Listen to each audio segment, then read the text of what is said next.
মানুষজন বলবে যে হুজুর সাহেব আপনি যে বলতেছেন যে একসাথে হাত তুলে দোয়া করা হাদিসে নাই, ঈদে মিলাদুন্নবী হাদিসে নাই, তো মাইক ব্যবহার করতে হবে, লাইট ব্যবহার করতে হবে, মোবাইল ব্যবহার করতে হবে, এটা কোন হাদিসে আছে? এগুলোও তো মানুষ তৈরি করেছে।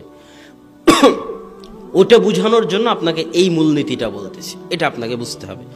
সেটা কি, দুনিয়াবি জীবনে আল্লাহ এবং আল্লাহ রাসূল যা নিষেধ করে গেছে তা বাদ দিয়ে কিয়ামত পর্যন্ত যা হবে সবই কি, জোরে বলেন, সবই কি হালাল। সন্দেহ হচ্ছে নাকি আপনাদের?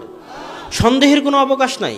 আর যেমন একটা উদাহরণ দেখেন, খাওয়ার ক্ষেত্রে আল্লাহ কোরআনে বলেছে হুররিমাত আলাইকুমুল মাইতাতু ওয়াদ-দাম, তোমাদের জন্য হারাম করে দিয়েছি মৃত জিনিস, তোমাদের জন্য হারাম করে দিয়েছি রক্ত, তোমাদের জন্য হারাম করে দিয়েছি লাহমুল খিনজির, শুকুরের গোশত, তা আল্লাহ হারাম করেছে। এবার আল্লাহ রাসূল হাদিসে হারাম করতেছে, তোমাদের জন্য হারাম করে দিলাম যিনাবিন, প্রত্যেক যে প্রাণী যার শিকারী দাঁত আছে, প্রত্যেক যে প্রাণীর শিকারী দাঁত আছে ওই প্রাণী খাওয়া তোমাদের জন্য হারাম। যি মিখলাবিন, প্রত্যেক যে প্রাণীর থাবা আছে ওই প্রাণীর গোশত খাওয়া তোমাদের জন্য হারাম।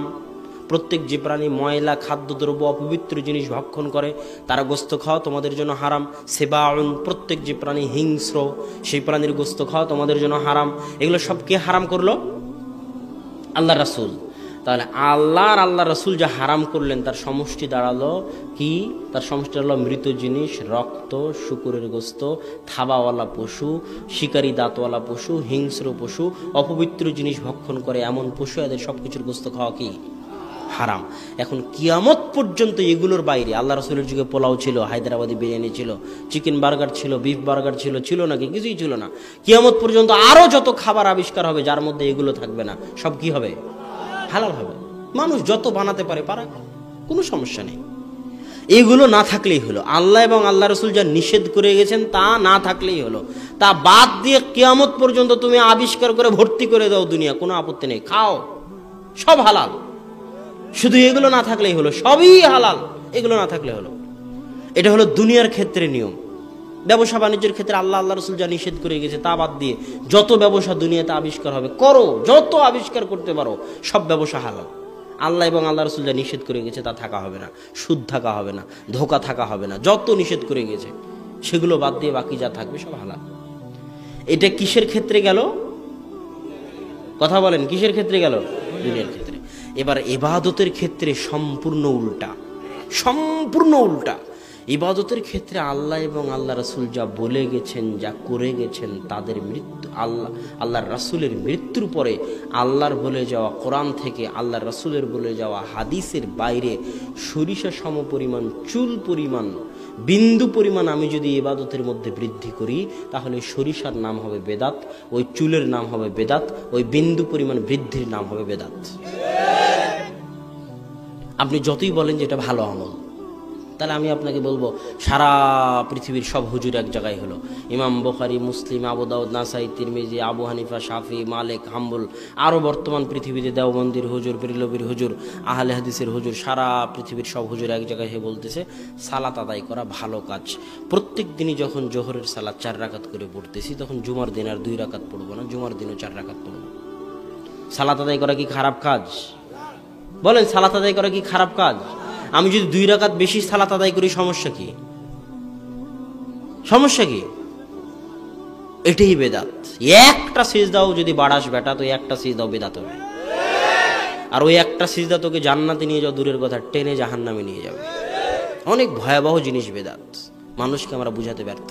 ইমাম মালিকের দরবারে একজন ব্যক্তি এসে বলতেছে, ইমাম মালিক, উরিদু আন উহরিমা মিন কবরি রাসূলিল্লাহ। ইমাম মালিক আল্লাহ রাসূল ইহরাম বাঁধার জন্য কয়েকটা জায়গা ঠিক করে দিয়েছে। আমরা জানি মদিনাবাসী যদি ইহরাম বাঁধতে চায়,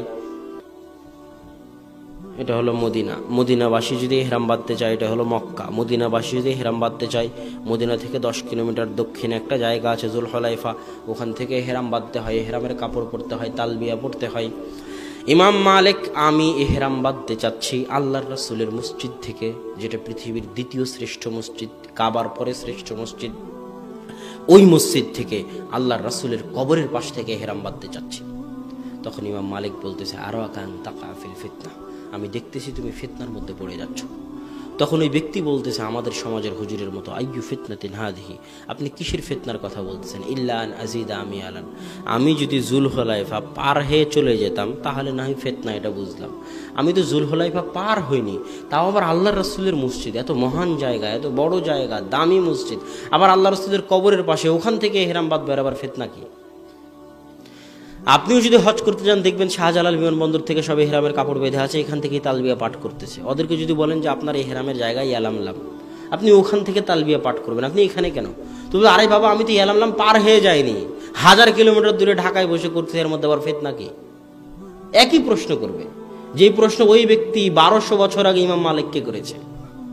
তখন ইমাম মালিক বলতেছেন, আইয়ু ফিতনাতিন আ'যামু মিন হাদিহি সাবাকতা ইলা ফাজিলাতিন কাসারা আনহা রাসূলুল্লাহ সাল্লাল্লাহু আলাইহি ওয়াসাল্লাম। এ আল্লাহর বান্দা, এর চাইতে বড় ফিতনা দুনিয়াতে আর কিছু হতে পারে না, এর চাইতে বড় ফিতনা দুনিয়াতে আর কিছু হতে পারে না যে তুমি এমন ফজিলতের পিছনে ছুটতেছো, এমন আমলের পিছনে ছুটতেছো, যেই ফজিলত, যে আমলের পিছনে দুনিয়ার সবচেয়ে তাকওয়াবান, সবচেয়ে পরহেজগার, সবচেয়ে আল্লাহ ভীরু মুহাম্মদ সাল্লাল্লাহু আলাইহি ওয়াসাল্লাম করেননি।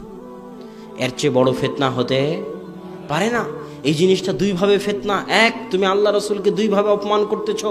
তুমি বলতেছো যে আল্লাহর রাসূল তার রিসালাতের দায়িত্ব পালন করে যায়নি, নাউজুবিল্লাহ।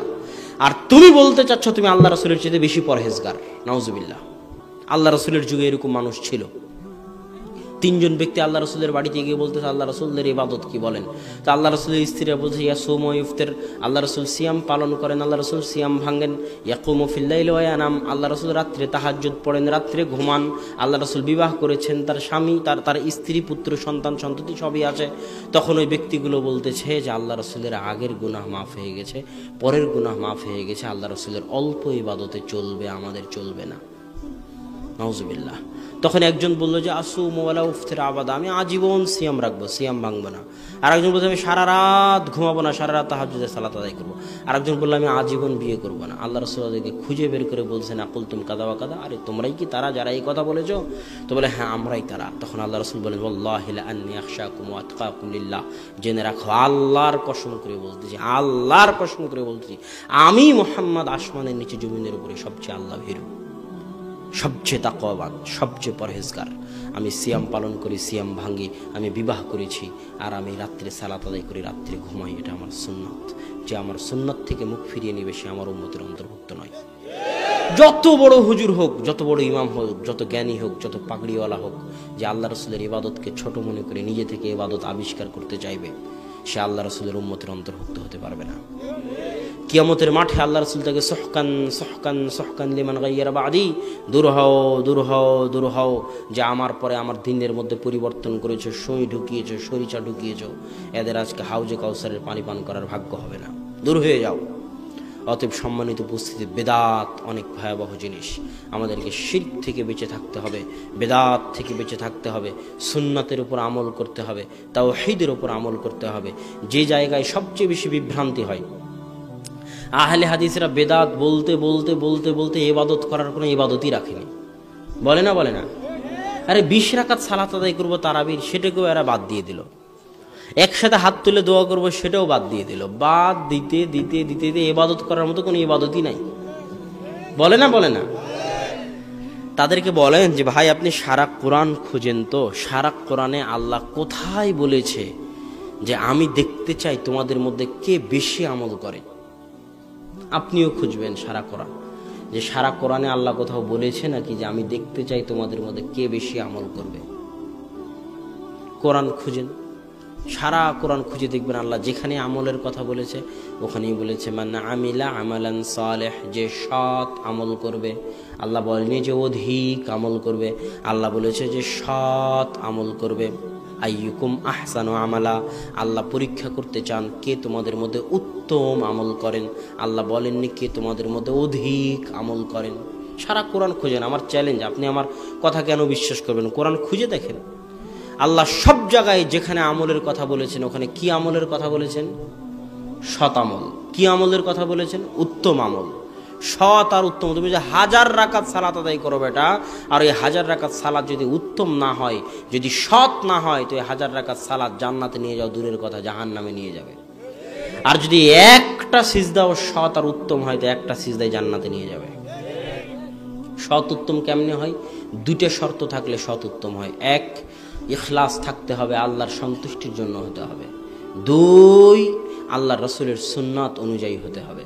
আল্লাহ রসুলের সুন্নাতের উপর মাতাব্বরি করা যাবে না, বাটপারি করা যাবে না, বেশি ইলমের দাপট দেখানো যাবে না, বেশি যুক্তিতর্ক দেখানো যাবে না। যেভাবে আল্লাহ রসুল বলেছে পারলে ওভাবে করো, না পারলে বাদ দিয়ে দাও, কিন্তু ঠিক হুবহু আল্লাহ রসুলের সুন্নাত অনুযায়ী হতে হবে।